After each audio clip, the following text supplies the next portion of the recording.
خدا اپنے بندے سے کہتا ہے نماز پڑھو، یہ نہیں پڑھتا۔ اللہ کے لیے نماز 5 دفعہ نماز کو اگر ملائیں تو آدھا گھنٹہ نہیں بنے گا، یعنی خدا 24 گھنٹوں میں سے 48واں حصہ مانگ رہا ہے، لیکن یہ بندہ پھر بھی حاضر نہیں ہے۔ اللہ کہہ رہا ہے اپنے دن رات میں سے 48واں حصہ مجھے دے دو۔ ما لکم لا ترجون للہ وقارا، کہاں چلے گئے ہو؟ کیا اس اللہ کی عظمت کے قائل نہیں ہو؟ کیا اس اللہ کی عظمت سے نا امید ہو گئے ہو؟ شیطان کو کیوں رجیم کہا گیا؟ شیطان کو اللہ کی بارگاہ سے کیوں دھتکارا گیا؟ کیونکہ اللہ کے حکم سے اس نے آدم کو سجدہ نہیں کیا۔ ادھر اللہ کے حکم سے اگر شیطان نے آدم کو سجدہ نہیں کیا تو اللہ نے اسے اپنی بارگاہ سے نکال دیا۔ ادھر اللہ کہہ رہا ہے مجھے سجدہ کرو، میری بارگاہ میں آ کے جھکو، میرے سامنے سجدہ ریز ہو جاؤ، لیکن یہ انسان پھر بھی توجہ نہیں کر رہا۔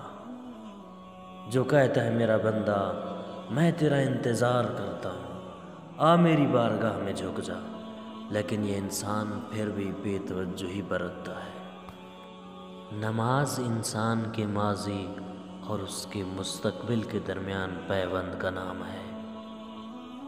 آپ نماز میں اس بات کو دہراتے ہیں کہ آپ کہاں سے آئے ہیں اور آپ کو کہاں جانا ہے۔ نماز میں آپ اس بات کو دہراتے ہیں کہ آپ عدم تھے، کچھ نہ تھے، لیکن اب کبھی بھی عدم نہیں ہوں گے۔ نماز آپ کو یاد دلاتی ہے کہ آپ خاک سے باہر آئے ہیں اور آپ کو اسی خاک میں واپس جانا ہے۔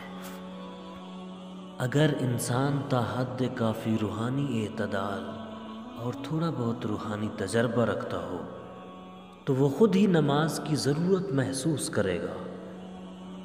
نماز کی ضرورت کا احساس ایک ایسا مخصوص احساس ہے کہ جسے بیان نہیں کیا جا سکتا، لیکن یہ بہتر نماز ادا کرنے اور نماز سے لطف اندوز ہونے کا سب سے اہم عامل ہے۔ اس ضرورت کی احساس کے بیدار ہونے کی ایک اہم راہ واجب نمازوں کے ساتھ ساتھ نوافل کا بھی ادا کرنا ہے۔ ہم آخر کار خداوند متعال کی جانب لوٹ جائیں گے اور براہ راست اس کی بارگاہ میں قرار پائیں گے۔ یہ کوئی اتفاق نہیں ہے، ہمارا انجام ہے، ایسا انجام جس کے بارے میں کافی ہے کہ ہر روز تھوڑی بہت غور و فکر کریں، پھر ہم دیکھیں گے کہ ہمارے اندر کیا عظیم تبدیلیاں رونما ہو چکی ہیں۔ ایک شخص آیا، چھٹے امام کا، پھر صادق علیہ السلام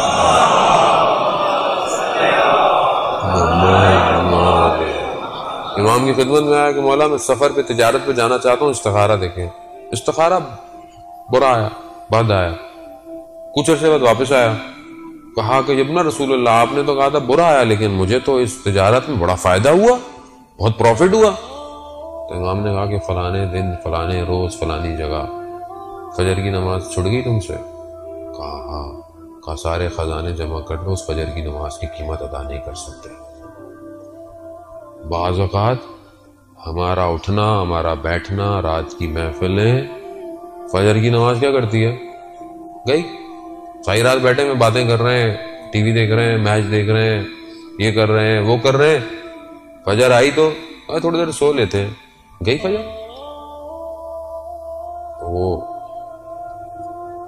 بلے شاہ کہتے ہیں کہ راتیں جاگن شیخ سداتا، راتیں جاگن کتے، کہتے ہیں رات کو شیخ بھی جاگتے ہیں، رات کو کتے بھی جاگتے ہیں۔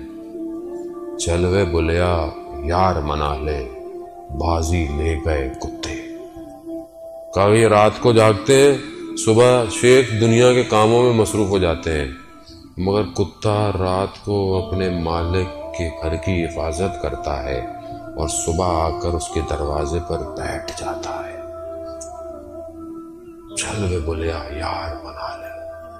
عزیزان ساری رات گزر گئی اور جب ایک سجدے کا وقت آیا تو میں خواب غفلت میں تھا۔ ایک شہید نے اپنی وصیت نامے میں اس کی جب ڈائری ملی تو اس نے لکھا ہوا تھا کہ کہ میری زندگی کا سب سے تاریک دن وہ تھا کہ جب میں اٹھا تو سورج نکلا ہوا تھا۔ کتنی میری زندگی کے تاریک دن ہے۔ میں نہیں کہہ رہا خدا، میں اپنے آپ کو کہہ رہا ہوں کہ یہ نماز تو راستہ ہے میرے لیے، یہ راستہ نہ ہو تو میں تو تباہ اور برباد ہو جاؤں گا۔